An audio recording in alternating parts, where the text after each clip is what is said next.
Bob Vila. Welcome to the show here in Punta Gorda, Florida, where our storm-ready house is just about finished. Today we're spending most of our time doing landscaping, sustainable Florida landscaping. We're going to show you all the different concepts from finding the right plant to how to water. We'll also be putting in a fruit tree, a palm tree, and a raised vegetable gardening bed. All that and lots more. Stick around.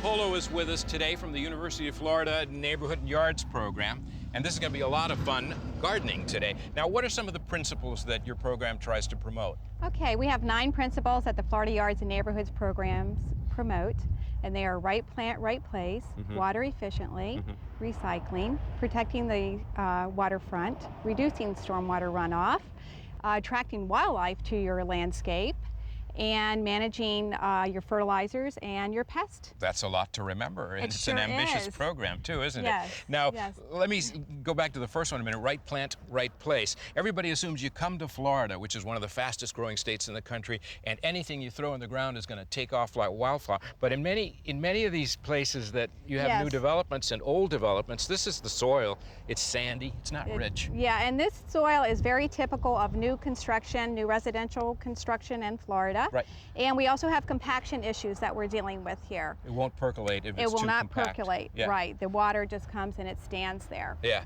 So one of the favorite plants seems to be the sago palm, which we're going to see later in the show how you plant it. And yes, this is the native palm of Florida, sable palm. Yes, a cabbage palm. Now, did you do the overall design? I had help with the overall design. I worked with Brian Kenzor from Sun State Landscaping. Hi, Bob. Brian Kenzor, how are you? Good. Tell us a little bit about the overall planning here, because it's not a small lot, but it's not a big lot, and it's on a corner. It's a corner lot, which is a lot larger than we typically have. What we try to do is create some screening issues, some privacy for the homeowners in the certain areas that we need it. We gave them some functional lawn areas for where they need that space. But you kind of minimize lawn, don't you? Yes, in the Florida Yards program, you want to minimize the lawn and the turf areas as much as possible. Yeah.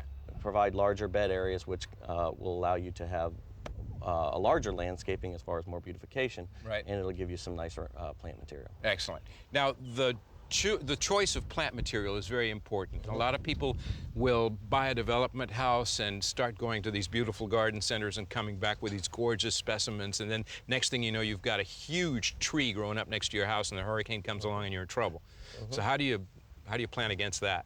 Well, with the hurricane issues that we've had, that's something that we're now dealing with, and we're learning to take our landscaping away from the houses and use more functional plants. This wax myrtle over here, this gives us a nice plant that provides us an evergreen shrub to screen our stucco. Yeah. We also have some viburnum. Is this a native plant? This is a native plant. Retains its foliage throughout the year as well. Does it bloom? Does not bloom. Does have some berries that attract the wildlife. It's a great color against our kind of terracotta stucco over there. And then what are these little ones here? This is Viburnum suspensum. This is used to hide the air conditioners. We've gone with a dwarf variety here because it's going to allow us to get a long-term exposure out of it. What's the advantage of that? Why not just get a big full-grown one? Reduces right away? Reduces our maintenance purposes. Okay. Something that you don't have to trim 3 to 5 times a year, only 1 to 2 times a year to keep it at a maintainable height. Makes a lot of sense. We also have here our irrigation system as well. This is was donated by Toro. This is a drip line. It's got it's a pressure compensating drip line, and you can see this little weep hole here. That's how all the plants are watered. Okay. And I know we've got our friend Greg around who's going to tell us a little bit about how this whole system works, right? This is Greg Peterson from Hi, Lawn Bob. Logic, and he's going to talk about a soil moisture meter. So how does that work? I mean, normally you see an irrigation system on a big old lawn and the little sprinkler heads come up and they spray and a lot of water gets wasted down the roadside. What's this sensor do for us? Well, what we're doing with Lawn Logic, it's a soil moisture monitoring and control system. It overrides the irrigation timer when there's enough moisture in the soil. So these things are stuck into the ground? This would be an underground sensor. In this case, Bob and Teresa have an 8-zone system. So there's 8 of these wired around the house and That's going correct. back to a control center. That's correct. Each of the zones is individually set for moisture level. If at the time when the irrigation timer comes on, if there's enough moisture in the soil because it's been raining the day before or whatever, it will override that particular zone. That's excellent. So it's not working on like a rain gauge or anything. It's actually measuring the moisture underneath the turf. That's right. Wherever it happens to be. You. That's correct. And does it also work for the shrubs that Brian was just pointing out, where we've got this kind of drip irrigation stuff? Yes, it works with turf, it works with drip, and it also works with any type of soil, be it sand or loam or clay. Fantastic. So this is a responsible thing to be doing, instead of just having sprinkler heads all over your house that are wasting a lot of water. Yes, what we're doing, it's measuring the water down at the root system where the plants need it. Yep. So if the root system is moist, we don't need water. Now, the last question I had was, when you're in an area like this where you've got waterfront, you got canals, people like to grow the turf right up against the bulkheads. In the Florida Yards program, we try to discourage the turf coming right up to the bulkhead because the downside of that is runoff of pesticides and fertilizers into the canal. Yeah, and that's the best way to avoid it. The best way to avoid it would be to make a low shrub bed there, use ground covers or any type of alternative plant that's going to require less fertilizers, less water, less pruning. Great, thanks guys. Okay, so we're about to plant a real special palm. This is the Florida state palm, right? Yes, cabbage palm would be a common name for this palm tree. But the real name is? A sable palm, Sable palmetto. And our contractors here. This is Ken from Trent Colony Landscapes. Yes. And he's our landscape contractor. And Ken, do you put a lot of these in there? Is it a popular tree? Yeah, they're used quite a bit, especially in native landscapes. The plant material thrives quite well, does well in drought conditions. It looks for all the world like some sort of dead stump. I mean, it practically doesn't have a root ball or anything. Well, these palms have been hurricane cut and pruned, root pruned out of the field. This is normally the condition we receive them in. Occasionally we may have a larger root ball on them. Tell George he can go ahead and bring it into place here.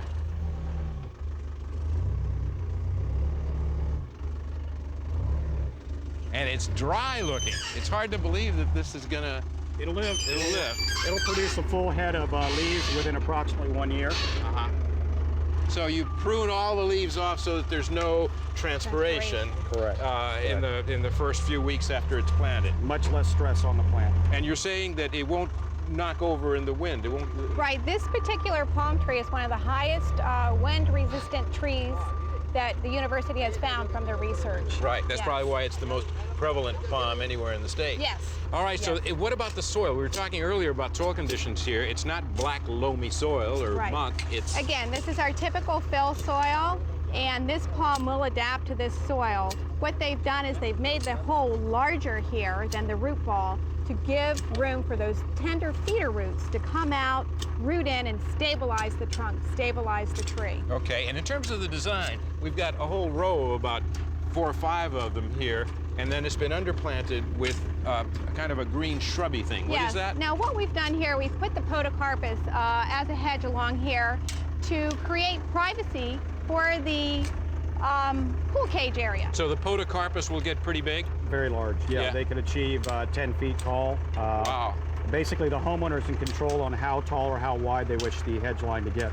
And I've seen it kind of cut into very rigid hedge material. Is that the natural growth rate of the podocarpus is to grow up, straight up, and not out. That's why we wanted to use it in this area. We have a limited space here. Okay. So that'll grow up, create the privacy, very easy to maintain, a little bit of tip pruning a couple times a year. The right plant in the right place. That's a good Let's take a look at example. some of the plant materials going over here. Yes.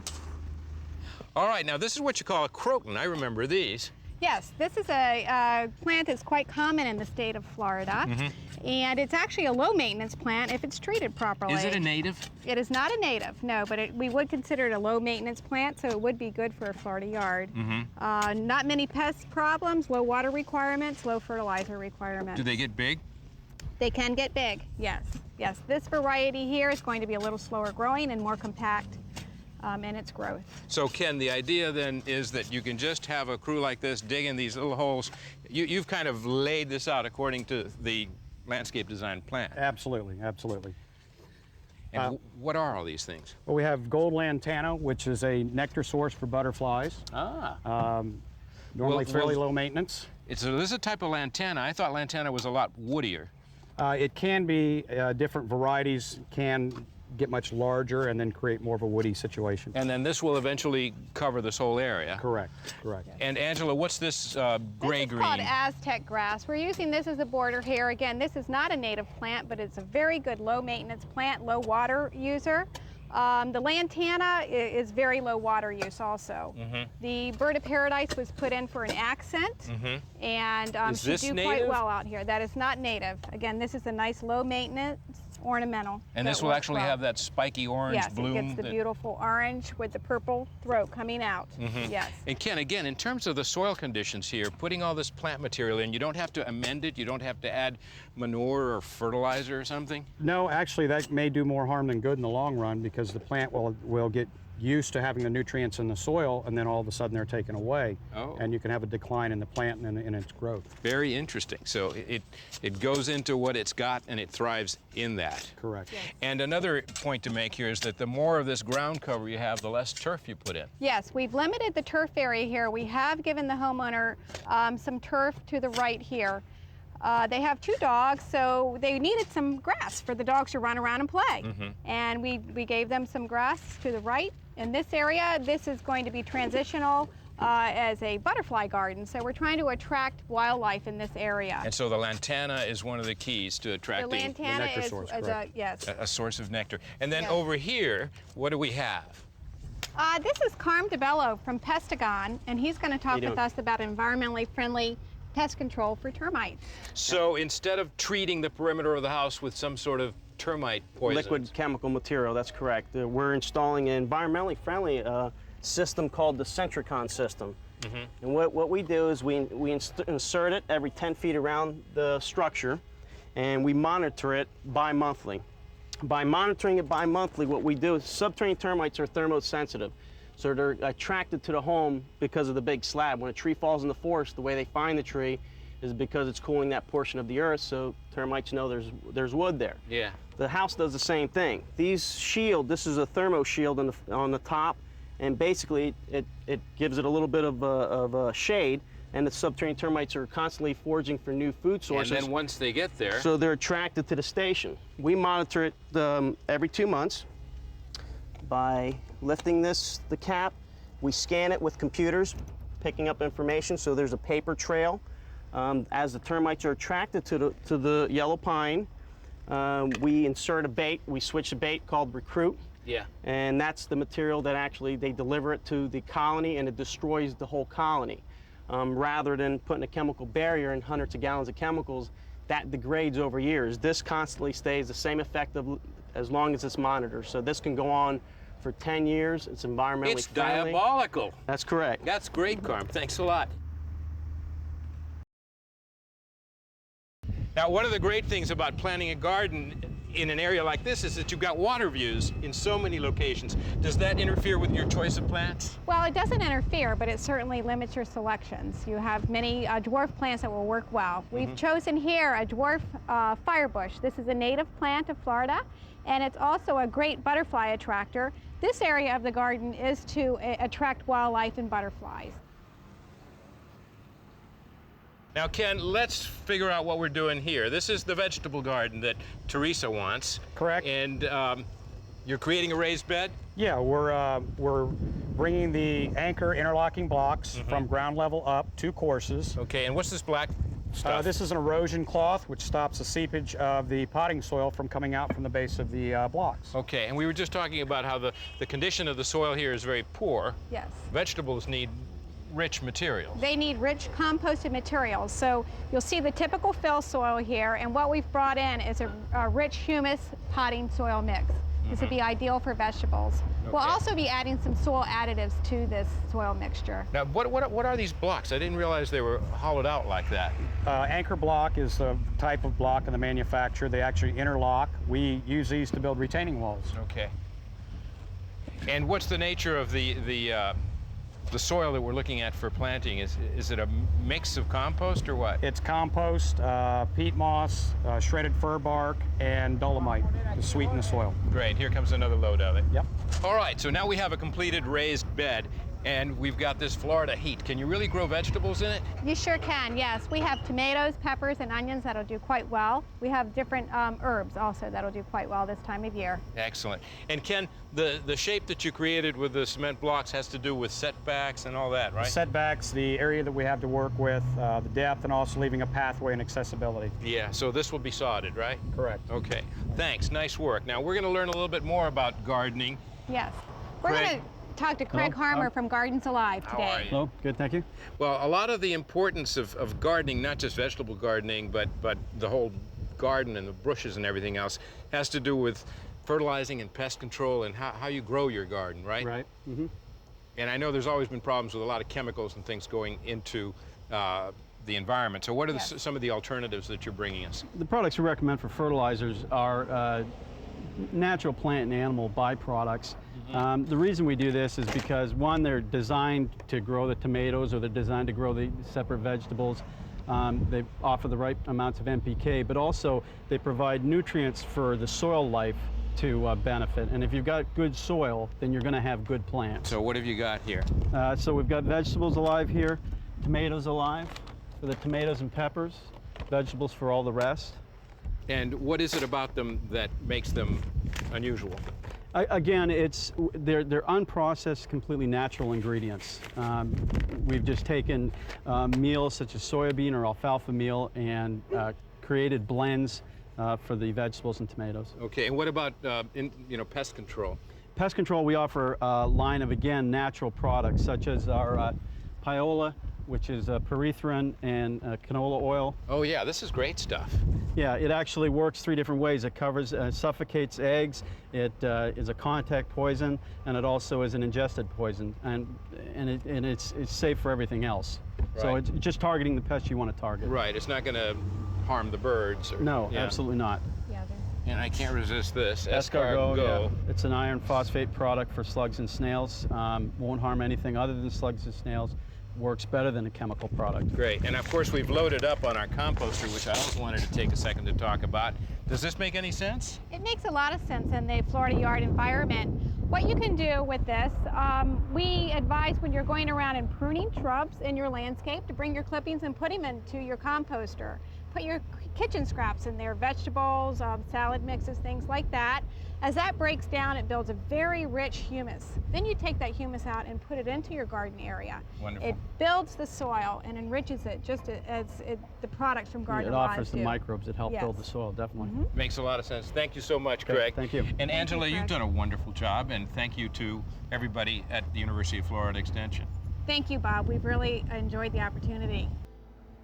That's Kalo, our homeowner Teresa's brother, who's visiting from Thailand where he lives. And he's quite an artist with bamboo. He's creating as a gift for them a special garden right at the front door. We'll see more of that in a couple of weeks. We've seen most of the landscape being completed today, and next time we're going to spend a lot of time on the swimming pool. Till then, I'm Bob Vila.